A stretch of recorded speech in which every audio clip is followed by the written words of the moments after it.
We need you to take action now to protect your Second Amendment rights. The Second Amendment is under attack like no other time in history. Joe Biden and Kamala Harris have pledged to take away your Second Amendment rights through gun bans, gun confiscations, and government regulations. Radical gun legislation has already passed in the House and now headed to the Senate for a vote. Joe Biden has taken action through executive orders. You can help protect your Second Amendment rights by texting JOIN SAF to 474747. The Second Amendment Foundation is the oldest and largest nonprofit foundation focused on protecting your Second Amendment rights. We urgently need you to text JOIN SAF to 474747 or go to joinsaf.org.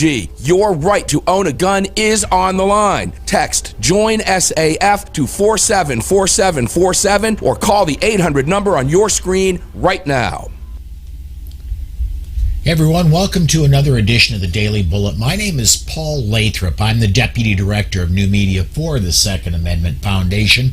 Joining me today, once again, Dan Waz, author of the book series Good Gun, Bad Guy. Dan, thanks for joining me today, man.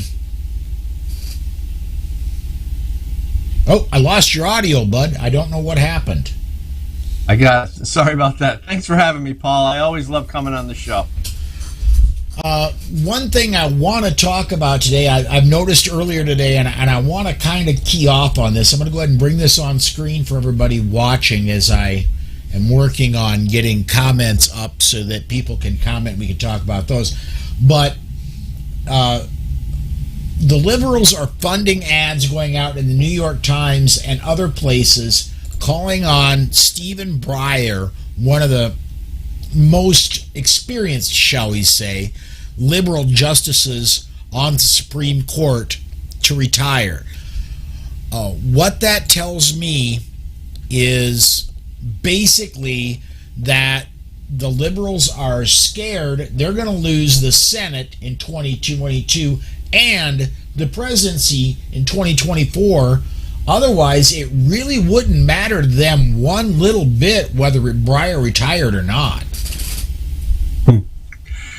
I just had a thought. Do you think, wouldn't it be funny if Trump were to become president again and Breyer were to retire at that point and Trump were able to replace him? Oh, wouldn't that be heartbreaking, man, I'm telling you. Their heads would absolutely explode. Oh my God. So yeah, so it sounds like they want him to retire while they have the chance of replacing him with a radical leftist. Right. I don't know. I haven't been following him too much. Is there any talk of him wanting to retire, or is this just something that they concocted? Okay. No, they want him to retire simply because they can. Let me turn this down here a little bit. It's really washing me out. There we go. They want him to retire because now they know they have a liberal president who can nominate a liberal justice, and they have a at least tied Senate where they've got kind of an option of getting a liberal justice through. So they learned their lesson from Ginsburg is what I'm trying to say. Oh, sure. Yeah. It's just, it's very interesting. If he's a good liberal, he'll do what they say, and he'll follow the wishes of the party. That's typically how they all roll. They stick together and they seem to go against America in a united way. Yeah. So hopefully that doesn't happen. Hopefully he sticks in there, and if it is time to retire, he does it under a Republican president. That'd be fantastic. Absolutely. But, get a couple of comments in here. Marie Klin says, Trump DeSantis 2024. Yeah. That'd be pretty cool. That'd be pretty cool. Great. Hey, John. The show. And somebody I need to get back on in the very near future. John says, why the big push? SCOTUS has seemed rather unified. Last bunch of decisions, lots of 9-0 going on. We haven't seen 9-0s in a very long time, but there's been 3 this year at least. So that's yeah. So you just had a Dan. You just had your radio show today. What's been going on in your world? Oh well, yeah. We just shot an episode of the Loaded Mic. If people don't know about the Loaded Mic, it's a show where we focus primarily on Second Amendment stuff, but we also get into kind of the news of the day. And we have a lot of fun little segments to the show. Like we have a thing called the Knuckle Sandwich, where we give a virtual knuckle sandwich to someone in politics or in the media who said something absolutely stupid. It's just a fun little thing. And my co-host and I talk about a lot of different topics. Today, one of the things that came up was the coalition between the media and Democrats when it comes to the topic of guns, and how they so strategically and deceivingly create this narrative through this anti-gun propaganda. And we talk specifically about the term gun violence. And it's a term that you could talk about the term gun violence forever. It can go in so many directions, but the reason they created it is specifically to create fear in the hearts of people who don't know any better. And I always say there's no such thing as gun violence. Right. Gun violence doesn't exist. There is, however, human violence, but if we were to look at human violence, we'd be forced to talk about failed Democrat policies. Don't believe me? Talk about welfare, talk about sanctuary cities, talk about open borders, talk about gang violence, talk about gun restrictions that put good people at risk and give violent killers free reign.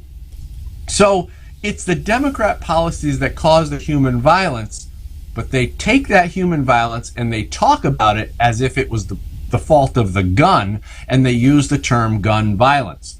So we unpack that stuff and we talk about it and try to help people see it for what it really is.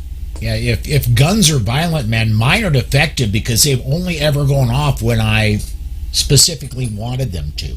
That's right. So, and they know that. Yeah. They know that. They're not going to stop using the term. So it's important for us to push back on the term and let people know that the reason they're using the term gun violence is clearly just to fool people, to trick people, to manipulate the way people think about guns and change the way the thought process works. And so as long as people know that, every time they hear the term gun violence, they'll know it's a big fat lie. Well, one thing I would encourage people, when you hear gun violence, change it to another G word, because it's probably quite literally accurate. It's not gun violence, it's gang violence, because most of the shootings are carried out by gang members, and usually these people are people that commit these crimes have had multiple run-ins with the law before, have been in jail and let out by liberal judges many times. Yeah, and we know that there's anywhere from 13 to 14,000 gun-related homicides in the country, but many of those are cop-related, but the majority is gang-related. And when I say cop-related, I mean justified police shootings in the line of duty. Yes. Don't get me wrong. I don't want people getting me wrong on that. But the majority of that is gang related. So there was a study, and it was probably a few years back. They took 4 cities, and it was D.C., Detroit, Baltimore, and Chicago. Of course, Chicago, right? How could I forget? So they took those 4 cities, and without the violence in those 4 Democrat-run, highly gun-restricted cities, there would have been 25% less gun-related. So in other words, Four cities made up 25%. Only four cities made up 25% of the gun-related, gang violence. Well, and it's just amazing. If we get to the cause, if we were to get to the actual cause of violence, guns would have nothing to do with it. But they don't want to do that. It's the extreme left-wing politics of those four cities that is right. That is maybe not the direct cause, but certainly helps the violence along. Sure. Well, when you make good people in Chicago, for instance, you make them unarmed, helpless, and almost impossible for them to carry a gun, like New York City, for instance. You can't walk out of your New York City apartment with a gun. It's very rare for people in New York City to be able to get a gun, government-issued, permission slip to exercise their God-given right. It's very difficult for them because the way it's set up in New York City is a may issue. In other words, the judge may issue you your God-given right if he feels that you deserve it. So, in other words, you make enough these people, to his election fund. Yes, exactly right. So you make these good people vulnerable, and in turn, what you're actually doing is you're giving more leverage to the bad guys. Democrats know this. They need those gun death numbers to be as high as possible, because if they didn't have them, they wouldn't be able to push for more gun restrictions on people like us, the good guys, the law-abiding, gun-owning American citizens, which is ultimately what they want to do. They want us to be unable to carry a gun. They don't care about the bad guys. The bad guys actually help their cause. I got two comments I want to get in here. First one is John. He says, this is a criminal violence crisis, not a gun control problem. I absolutely agree on that. And again, John, our good buddy John Petrolino says, it sounds to me like the gun is good, but the guy is bad. No, Dan, that sounds like a book title. Maybe I'm missing. Hey, John. John, thanks so much. Thanks so much for saying that. I just happen to have one of these that I can show you. Thanks, John. It's called Good Gun, Bad Guy is the name of my book. I appreciate the little plug. Anyway, there we go. Had to do it. Thanks, John. All right. Yeah, absolutely. And going off on the one thing that I'm going to be today, the Texas state governor signed constitutional carry. It goes into effect on September 1st. What I'm going to be really anxious to see is come September 1st, 2022, I want to see crime statistics coming out of Dallas, the Dallas-Fort Worth Metroplex, and Houston. Because I don't think there's going to be a huge, if anything, I see it declining a little bit, but I don't think it's going to be a huge up or down. And those are both pretty big metro areas. Well, we already know through Crime Prevention Research Center and our friend John Lott, some of the studies that he did, when you increase the number of concealed carry, when you double the number of concealed carry, you achieve a 37% reduction in crime. So what this means, very simply, is where there's more concealed carry, in other words, good people able to defend themselves, there's less crime. It's a very simple mathematical problem to figure out. When you take away the ability of people to defend themselves, in other words, gun-free zones, gun-free cities like Chicago, there's more crime because there's no opposition for the bad guys. It's not very complicated. It's right. Actually very simple, a simple theory. Well, and whenever firearms rights are going to be expanded, you always hear, what, are you trying to turn this into the Old West? Well, honestly, that would be a very good thing, because I don't have a study in front of me, but I do remember reading a study that crime rates in the territories, like Dakota Territory, back 100 years ago, were almost non-existent. Why? Because everybody was armed out of necessity. The crimes were Indian War type things. There was virtually no theft. Rape was unheard of because women could shoot too and were armed.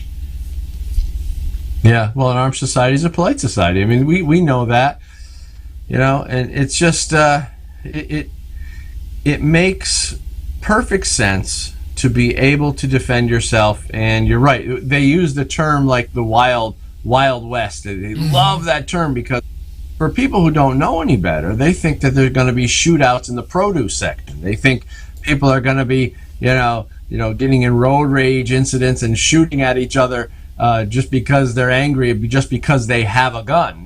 And that's a big part of the problem with the liberal thinking. The way they think about guns is that the gun makes people do bad things. That's their thought process.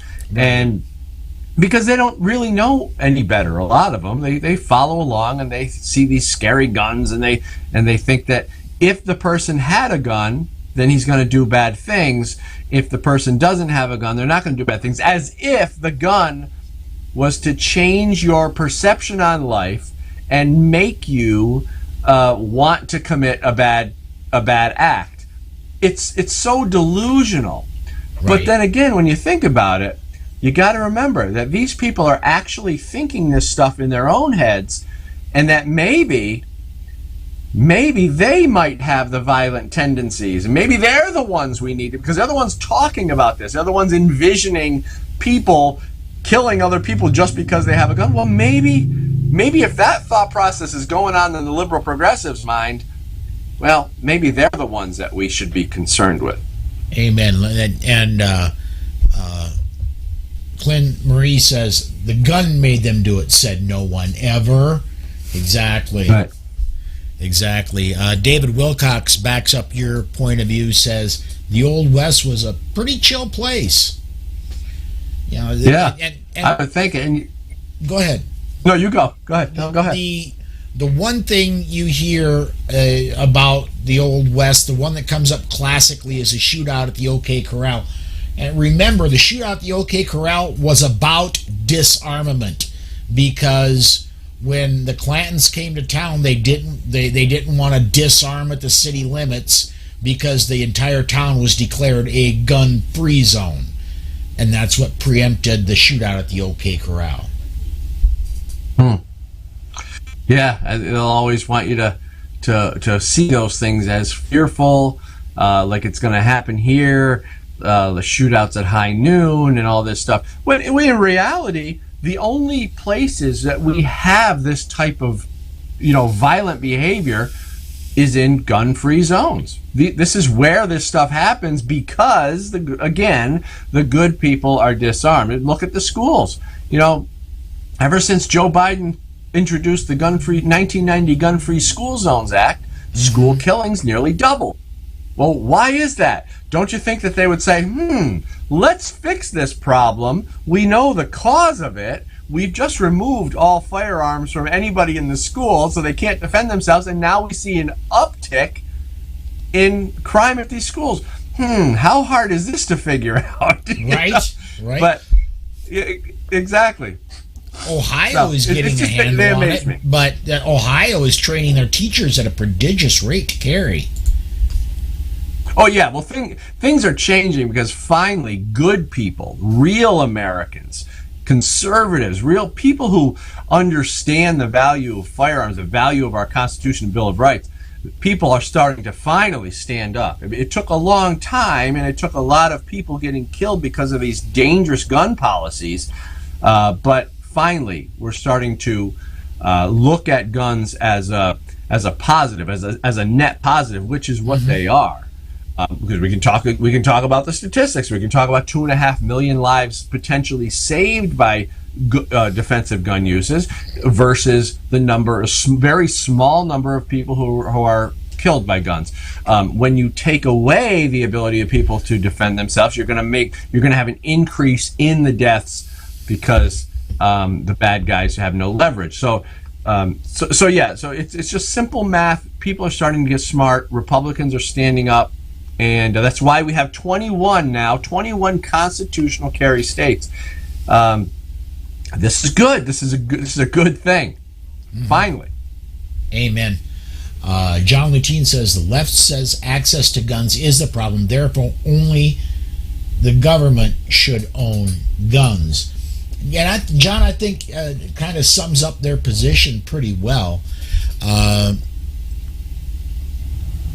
And let me go back. And Robert kind of dovetails on that one a little bit and says they don't want to fix the problem. They need to push their agenda, and stopping gun-free zones won't. Stopping gun-free zones won't let them do that. That's exactly right. Yeah, because those gun-free zones actually contribute to the high death numbers. And without the high death numbers, they would have no justification for gun laws. Let me get a couple more in here. John comes back with, allow constitutional carry. Criminals exercise it every day. Shouldn't every law-abiding citizen have it too? They sure should. Yeah, and the only people who are getting denied from background checks and waiting periods are good people. It's really that simple.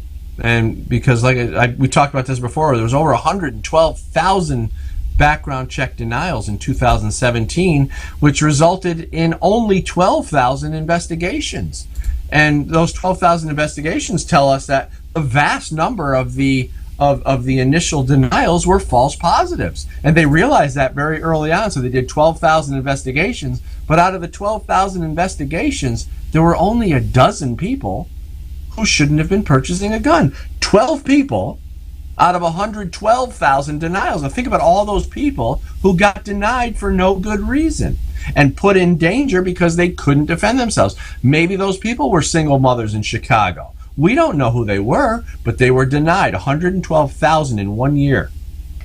Well, and let's talk. Let's go to New Jersey and talk about Carol Bowen. Sure. She was. She applied for not a carry permit, a permit to purchase a pistol. And according to New Jersey law, her police department where she applied had 30 days to approve it. At 42 days after doing nothing, her local police department set on it, did nothing. At 42 days, her ex-husband attacked her in her driveway, went into her garage and killed her while she was waiting for the paperwork to do the right thing. Yeah, he stabbed her to death. Yes, and not only that, she had a restraining order against him, and she had multiple calls to the police about him. So she was trying to do the right thing. She was trying to be able to protect herself legally so she didn't violate New Jersey's law. But New Jersey, either police department or ultimately the legislators, decided that they knew what was best for Carol, and ultimately their judgment resulted in her death. This isn't okay. How do we tolerate this? Why do we tolerate this? This is not okay. These background checks and these universal background checks and waiting periods, this is not good. It's not good for good people. And it doesn't do anything to stop the bad guys. So, they always say, like when the lefties, when the anti-gun crowd will say, well, see, we stopped 12 people, 12 mass killers. It's not true. If they were killers, if these people were killers, wouldn't they be in prison? Who are we stopping? Exactly. And if they really were mass killers, you took one method of violence away from them. Did you take their freedom away so they couldn't jump in the truck and run and go drive that through a crowd of protesters, killing how many?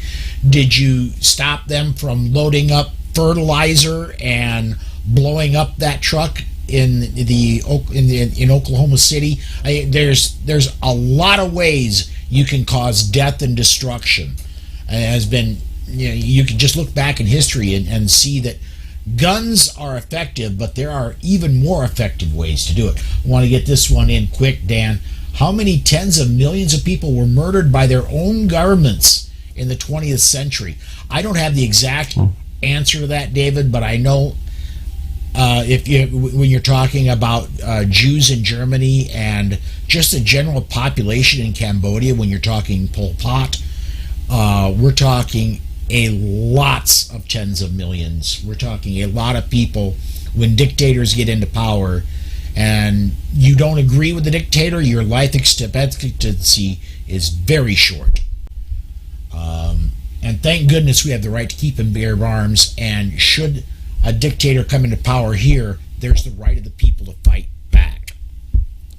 So, we're just about to the bottom of the hour, Dan. I want to get one more thing on our way out. Folks, I'm hearing whispers that there's going to be a committee vote tomorrow in the judiciary, and it goes to the floor Friday for David Chipman's nomination to lead the ATF.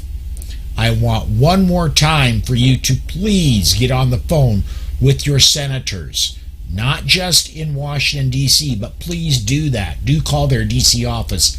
But also, after you're done there, call every office in your state where your senator has an office and remind them that David Chipman is the wrong person to lead the Bureau of Alcohol, Tobacco, and Firearms. He is a committed anti-gunner. He's been working for anti-rights groups for more than 10 years. And he's going to create more problems should he get into this role. It's just bad news all the way around. We need to stop it if we at all can. Let's see here. One more comment, and then, Dan, I think we kind of need to set this one aside. Robert says, the way I look at it, I put on a Marine Corps uniform at 18 when I had a whole life to live. At 60, do they think I want to do it again when my life is about over? Robert, dude, I hope you've got a lot more life left in you at 60. I've had health challenges myself, and I'm not there yet, but 60's not incredibly old. I hope you got a lot more life left in you, and I hope you got fight left in you. So, all right, I think we're going to go ahead and set it aside there. Dan, if you would please, I want you to plug your book series one more time, bud. Thanks so much, Paul. I really appreciate it. People can find my book series at goodgunbadguy.com. All 3 books are available, and you can also find Good Gun Bad Guy on Amazon. The website is Good Gun Bad Guy. I already said the website is goodgunbadguy.com, but we also have a radio show and a web show called The Loaded Mic, loadedmicmic.com. Check that out too. So thanks so much, Paul. I appreciate it. Absolutely. I want to encourage everybody, come back and join me tomorrow at 5 p.m. Central Time when we'll have another Daily Bullet. Thanks, everybody, for watching.